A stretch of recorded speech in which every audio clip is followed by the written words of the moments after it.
So welcome to another episode of What's Your Story? And who do we have here with us today? Meredith McCarthy. All right. And where you from, Meredith? Originally New York. Okay. So I'm just going to explain to everybody. We interviewed Meredith before. We had some technical difficulties, actual literal technical difficulties. I never knew what that meant on TV shows until I started doing this stuff. But we got it worked out. We got her back in here on the couch. Got her back here ready to tell her story. All right. So we know you for owning the food truck, the Nosh Pit. Have you always had a love for food? No. It came from when I was like being a wife, basically, and started cooking for my husband and started making things all nice and pretty. And he suggested culinary school. Ended up going to culinary school in New York, and just kind of fell in love with the profession and the culinary the aspect of everything. But before that, I mean, cooking a hamburger was probably an issue back in the day, But I think if you set your mind to something and you really like it and you're passionate about it, you'll be successful with it. Yeah. What's the first food you got comfortable with making? Comfortable. We on the food truck we started with pierogies, but it didn't really pan out because we got so busy so quickly that I couldn't kind of keep up with the demand. And pierogies from scratch, is like a 3-day process. So we started doing other stuff, and now we do something called a deep fried burger. We cook the burger to like a medium rare, season it, stuff it with a bunch of stuff. Take pizza dough and wrap it and then deep fry it. But as far as like cooking for myself or other people not like on the truck, I love doing Asian stuff. Oh, really? Yeah. I would have never thought you would say that answer. I know. It's weird. Or Greek food, but I'm kind of burnt out with it because it's on the truck. But yeah. I like to do like Asian flair, Asian fusion stuff at home. Got you. So, we just had in Myrtle Beach, we just had the CCMF. How was that for you and your food truck being out there? Interesting. So we were inside the actual festival itself. Yeah. We were within a private party of like a campground.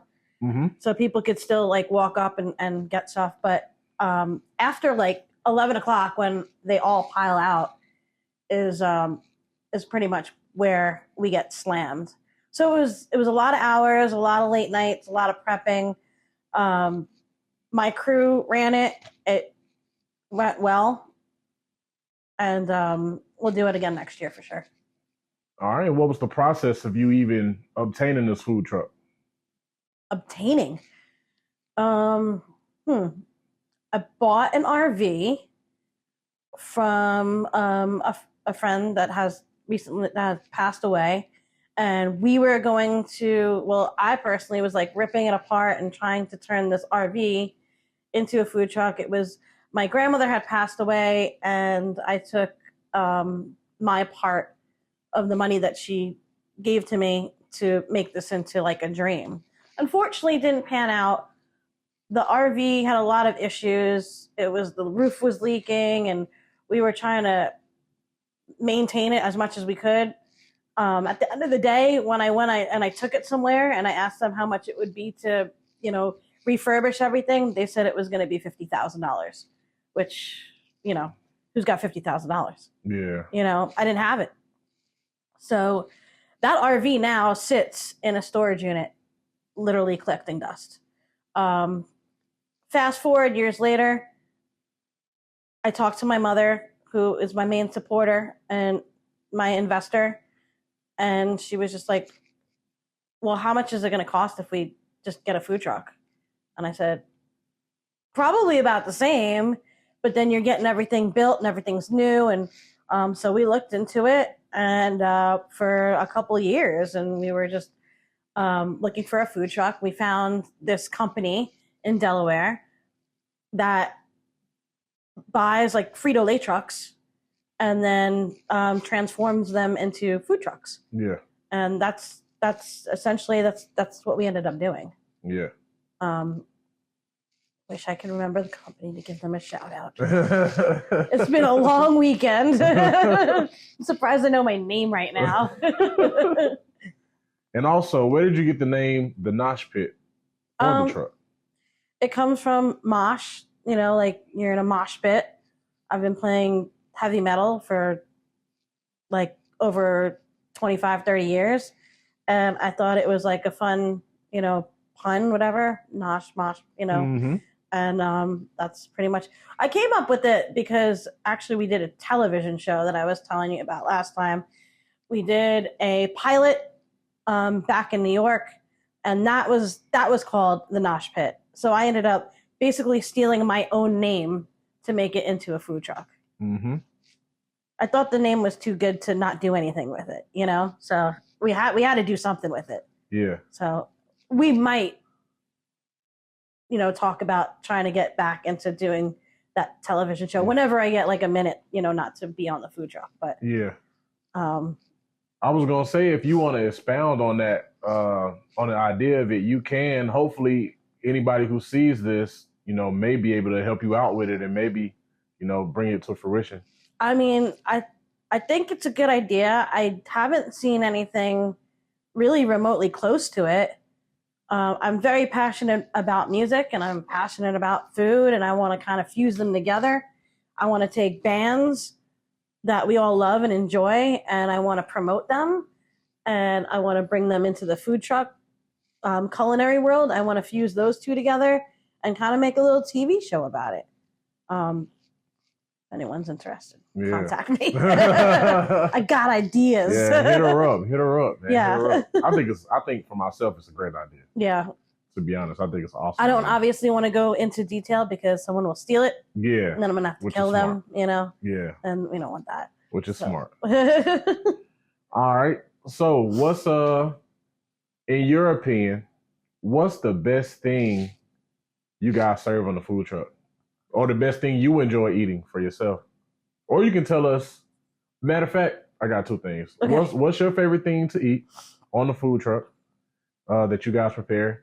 Second thing, what food item do you sell the most? The most, I would say, and it's actually kind of mind blowing because in South Carolina in the summertime, it's 4 billion degrees. Our mac and cheese, I can't make enough mac and cheese. But we have different kinds, like buffalo chicken mac and cheese. We have a dill pickle mac and cheese, which we like cut up pickles and we use dill seasoning, and then we use a sriracha aioli on top. Mac and cheese is like it's become and it's a low cost item for us, because of the macaroni. But mac and cheese is probably our biggest seller, and then I would say deep fried burgers. It depends on the clientele. It depends on where we're going. And then shrimp pita is, if I saw that on a truck, that is what I would order.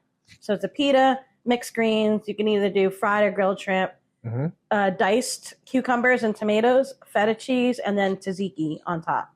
So if I saw that on a food truck, I'd be like, yeah, that's definitely what I'm ordering. Yeah. So I just love feta cheese and tzatziki sauce. And duck wontons is another one that's pretty popular. Duck wontons? Yeah. I don't think I've ever eaten duck. It's good. Yeah, I don't think I've ever eaten duck. It's really good. It's a wonton fried. Yeah. Cream cheese, corn, bacon, and duck in it, and it's like creamy, and we have a like sesame ginger dipping sauce with it. How do you come up with the ideas for these food items? Because when you mentioned a deep fried burger and even the duck wontons, I've never heard of. I think at one point I was really a lot on like Pinterest, like years and years ago when that was like a thing. I also, back in the day, smoked a lot of pot. Yeah. So you put different combinations, and of course, like when you don't have a lot of money. And you're like, all right, let's go in the cupboard. What can we put together? And you just kind of fuse stuff together. Research and development. We have a deep fried peanut butter and jelly. which is peanut butter, strawberry jam, and then we take trail mix. We slap that in the middle. Mm-hmm. We dredge it in tempura and deep fry it, cut it in half, and then put powdered sugar. I'm really, really into texture of food. I like the crispy, sweet, like I need texture in my food. So like with the duck wontons, like the inside is nice and creamy, but the outside is nice and crispy. Yeah. But that's just me, I mean, I build the menu to stuff that I like. Yeah. And if someone suggests something, then we'll do it. We'll put it on menu. We'll see how it works, but it's mostly like, I mean, if you made a restaurant or anything, you know what you like. So you just assume that other people probably would like it, or you hope, But, it's a lot of trial and error stuff that we've had on there that hasn't sold, and then we just take it off, know. We do deep fried green tomato, like a BLT, and that seems to be selling really well now. People love their fried green tomatoes here. I had a fried green tomato my first time in New Orleans. Mm-hmm. Fire. Yeah. Fire. I used to hear about them all the time, but that was my first time ever trying one. We do like this. We used to do the stack. It would be like fried green tomato and then pimento cheese. Fried green tomato, pimento cheese. And it would be like a stack. And then I think we put like sriracha aioli on top of it or something like that. Yeah. There's a lot of stuff we're going to start bringing back, like oysters, when season is. We do we'll do an oyster capri. Mm-hmm. Mm. So it's like oyster, tomato, fresh mozzarella, like all in a row, and then balsamic glaze on top. Yeah. It's actually really good. Yeah, that sounds good. We actually at one point had a caprese, menu of just make your own. Yeah. Build your own protein, and then the tomato, mozzarella, all that stuff. So we might bring that back too. Yeah. So besides that, what are some challenges or difficulties with owning the food truck? Number one is staff. And I think that's everywhere. I think if you own a business, then you're going to have staffing issues all the time, especially now. Everyone wants their money, but nobody wants to work hard for it. And I don't remember if we discussed this last time. I'm like, back in the day when, people were like mining, in the mining fields and like dying in the heat, but that's what they had to do for their families, is they had to work, they had to make money. It doesn't matter what the outcome was, Mm-hmm. And now people are just lazy, unfortunately. There's a lot of drugs around too. And it's just, it's unfortunate. And I feel like people's priorities have changed. Maybe it was COVID. Maybe it was before COVID. I was just going to ask. Do you believe COVID played a part in that? I think it did. I mean, I think people were lazy before that. Also, the government gives out a lot of handouts, so people mentally are like, well, I don't really need to work because I can get money for this, that, and the other thing. And I think that's made people lazy as well.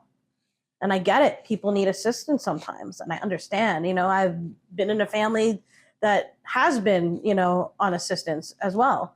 But everybody in my family was worked. Yeah. Or tried. Mm-hmm. I think lack of better trying, is what's happening now. But I'm lucky to have found some good people. But it's been 5 years, and I rotated staff because there would be people that just didn't show up, or they would show up and they were on something, and it's sad. And I'm like, I'll give anyone an opportunity because not everybody's perfect, And listen, you had your past and you're trying to regrow yourself. I'm okay with that. But when you screw up, you're gone. Yeah. Yeah. And to piggyback off that, I agree. With COVID played a big part in how everything is going now. Right. Because everybody just had that long time off. Like you said. It's hard to get back into it, and I understand. Exactly. Because you was just getting money, chilling at home. Right. You didn't have to go outside. It was dangerous to go outside at that time. Right. So For me, that drove me nuts. I can't just sit home and do nothing. Nothing, right? I can't do it. Yeah. I'll go out of my mind. I have to do something. I have to create something, or I could be like playing music, but I can't just like sit in the house and watch television and do absolutely nothing. Yeah. I feel like you're just wasting your time. You know, we're only put on this planet for so long. You got to somewhat make a difference with something. Yeah.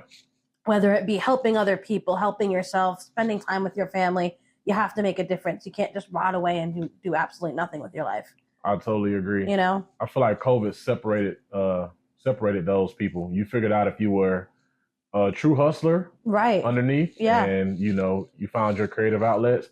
COVID was a blessing to a lot of people, and COVID was, not so much a blessing to a lot of people as well. We were on like both sides of that, because that was like our second year in business, and the first year we applied for all these events and we didn't get like on most of them because we were like the newbies. Nobody knew us, and you kind of have to prove yourself to the festival circuit, Mm-hmm.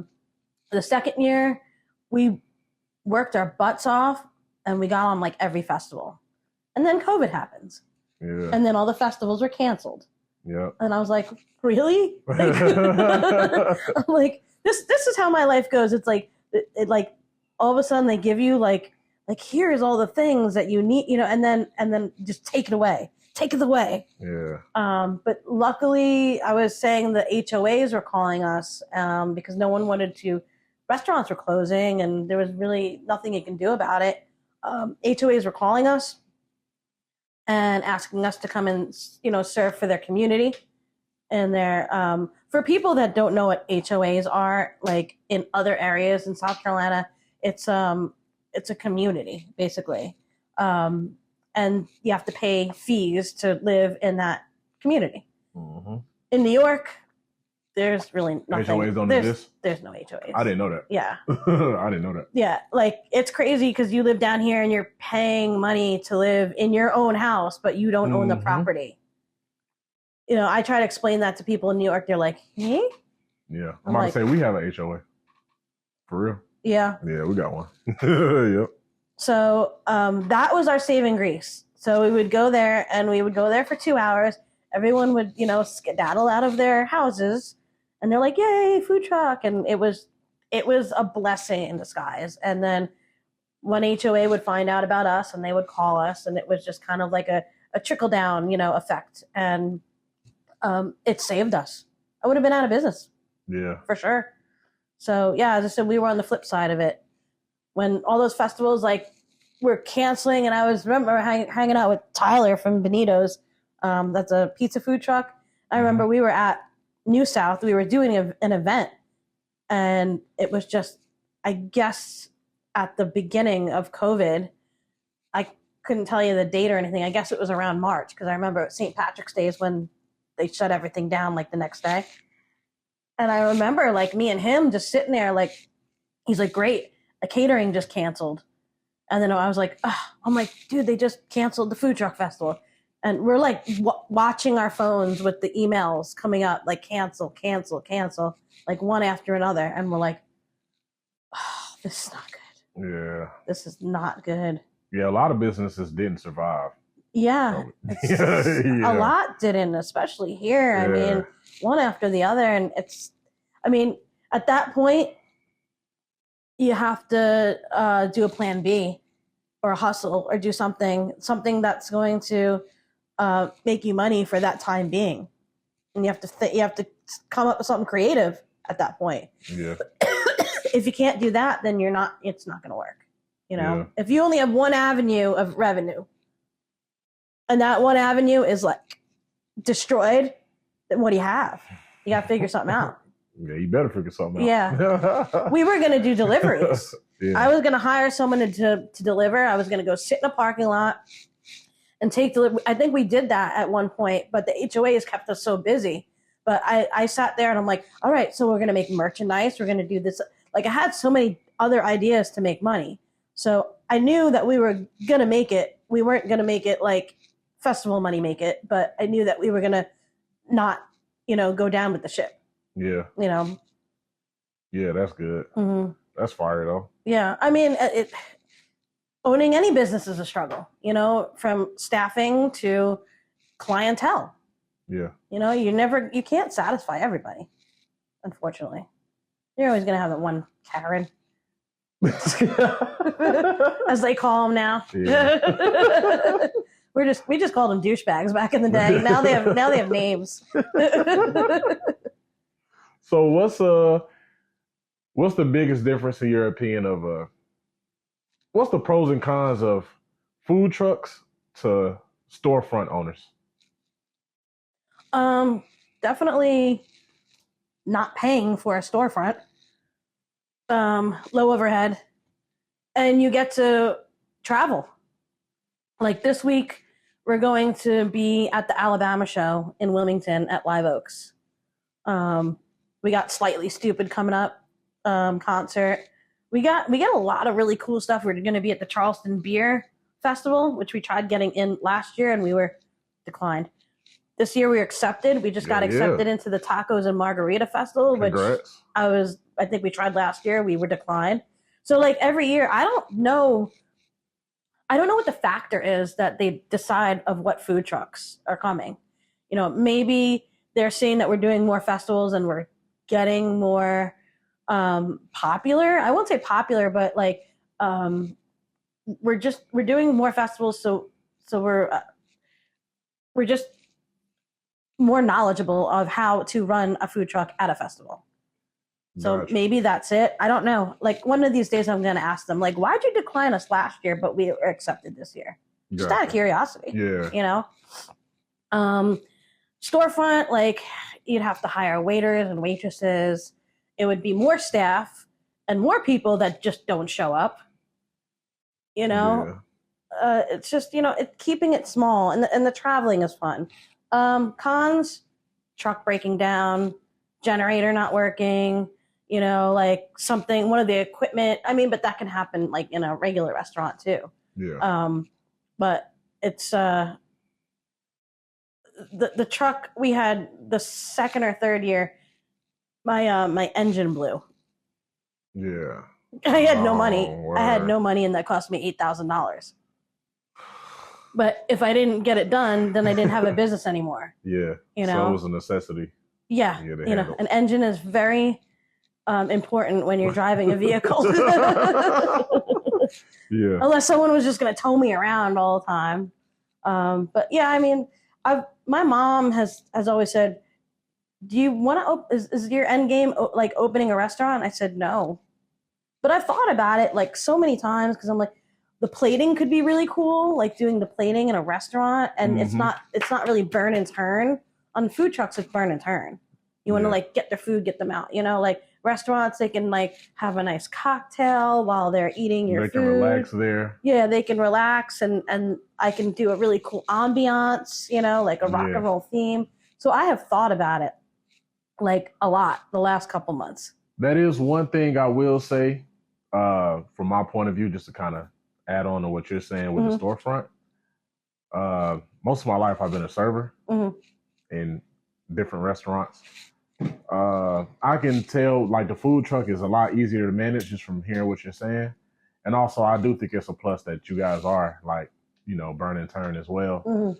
Because man, as a server sitting in there and you close at 10 and someone walks in at 9:50 and then they want to sit there and chill till 11. Yeah. I didn't used to be very happy with those moments. So I feel like the burn and turn, just how easy it, or then not easy, but then I can close the window manage, I'm like, we're closed. Yeah, exactly. Like that's it. Like you're not inside my establishment. You're outside. I've closed the window. You cannot order anymore. Yes. For many years I was a cook at restaurants, and and I really wish someone would teach restaurant etiquette for people, for clients that are coming in. If the restaurant is closing at 9:00, please do not walk in at 8:59. People don't care. People do not care. People don't care. People think about what they want. They don't care for real. I think about it though. So when I go out to eat, I'll look up what time they close. And then I'll look up, well, how long is it going to take me to get there? All right. I have to give them at least an hour. Like if they close at 9, I'm not walking in at 8:30. Like that's just, even that's douchey. Yeah. Everybody learn this. All right.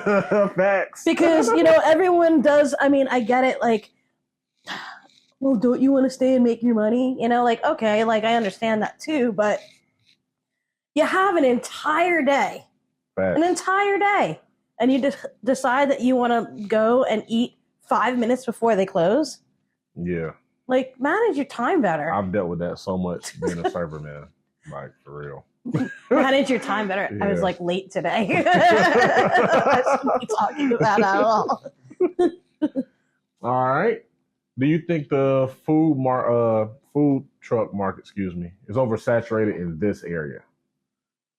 Specifically this area. Oversaturated? I wouldn't say it's oversaturated. No. Okay. I think it probably will be soon, but they only hand out within the city of Myrtle Beach. They only hand out X amount of business licenses. I can't remember what the magic number is now. I want to say 20. Carrie from Curbside would know that answer. But they only, once they get to that, it's cut off. It's cut off. But you can also get business licenses in other counties as well. Gotcha. So you don't need to be in Myrtle Beach, Yeah. We have licenses from Charleston to Wilmington to Camden. We have them all over the place because we travel so much, and we do any festival that's like within 4 hours, like we'll hop on as long as it's financially doable. Yeah. So we did a festival last year. It was like the craft beer and food truck festival in Columbia, and it poured the whole time. It was like lightning, thunder. We did terrible. Yeah. They didn't shut it down. They didn't give us a new date or anything. And we lost money. But that's the game you got to play with this. Yeah. It's taking risks. It is. Certain festivals, I'm like, this sounds awesome. Well, let's just hope it is awesome. You got to do research too. You got to reach out to other food trucks and be like, hey, how was it last year? Yeah. And they're going to be honest with you, don't do it. It wasn't worth it. I didn't even think about that until you just said it, but the weather plays a huge part in your success for that day. Mm-hmm. I did not even think about that. Yesterday, CCMF poured down rain. I was about to say it was raining, yeah. Poured down rain. Killed our business. Killed it. Yeah. We stayed open. I didn't even think about that. That's crazy. We stayed open because we knew that people were not only going to be wet and drunk, they're still going to be hungry. And there's nothing open after 11:30 in the Myrtle Beach area. Yeah, man. Maybe Domino's or whatever, but real deal hot food, that we put out. Yeah. So we stayed open for everyone. That's why I'm so tired. Yeah. It was a long night, but people appreciated it, and you know what? That's also what makes you keep going. And you feel good about yourself. You're appreciated. People call us and they're excited about us coming to their community. And we just did something called Dogs on a Farm. Dogs Day on the Farm. I probably screwed that up. But the girl that was doing it, she was just like, I love animals. So anything that, if anyone ever asks me oh, we're having a raccoon adopting event, I'll be like, I'm in, I don't care as long as it involves animals. So we did that last Saturday, and they were just so excited that we were there, and it just makes you feel good. It makes you feel like that you've come a long way, that you're putting out a good product and people appreciate it, and, and they like what you do. Yeah. It's a good feeling. And of all the stuff that I've done in my life, I feel almost proud of myself for once. Yeah, that's what's up, man. That's what's up. It's not all about the money. Yeah. Not all the time. At the end of the day, when you're at work and your boss says, thank you, I appreciate you. That feels great. Feel good, yeah. Money would be great to come along with that as well. But when you feel appreciated, truly, truly feel appreciated, and you're thanked, then I really think that that's a big thing that people need to do in the workplace. Yeah, I can agree with that. Mm-hmm. All right, so we're close to wrapping this up. I feel like that was very informative. I try. Yeah. Yeah. So, well, I got to go to work soon. Yep. Well, but you can find us on Facebook. Yep. The Nosh Pit Food Truck. You can find us on Instagram. I think it's just called the Nosh Pit. I don't do my own Instagram. I don't know how to do any of that. And I think we're on Twitter too, but who does Twitter? I mean, no one, that's like not even a thing anymore. That's almost like saying, find Nosh Pit on MySpace, Yeah, it's called X now. Is it? Yeah. Elon Musk bought it and changed it. Oh. Yeah, it's called X. He's going to own all of us soon. We put out on Facebook every Monday, Tuesday where we're going to be. Our menu changes, fluctuates with the season, and the food in season, and that's about it. Yeah. Well, we have merchandise too. Oh yeah. For that. We got tank tops and t-shirts, hats, koozies. We'll soon have like bandanas and shot glasses and stuff like that too. All right, cool. Noshpit.com, and we do catering as well. All right, cool. Well, as tradition here, look into this camera here. Say any inspirational or motivating words that you have for anyone that may be going through something, or anyone even trying to start their own food truck or their own business for that matter. Just anything you can say to help them or motivate them. Don't do it. No, I'm just kidding. Just appreciate what you have. I had a big support group, so don't give up. There's so many hurdles. There's so many hurdles in life that you just have to keep jumping over, and you just have to overcome them. And look for your support group. There's always going to be somebody there that's going to try and help. Don't be afraid to ask for help too. That's another thing. The last few weeks, my friends were like, we see that you're so stressed out. Just ask us to help. I was like, nah, I don't want to be a burden. But, you have to be appreciative of the people around you. So I would just say, keep on moving forward. Yeah. So thank you so much for giving us your time. We really do appreciate it. Thank you. And that wraps up another episode of What's Your Story? Woohoo. Yeah. Thank you.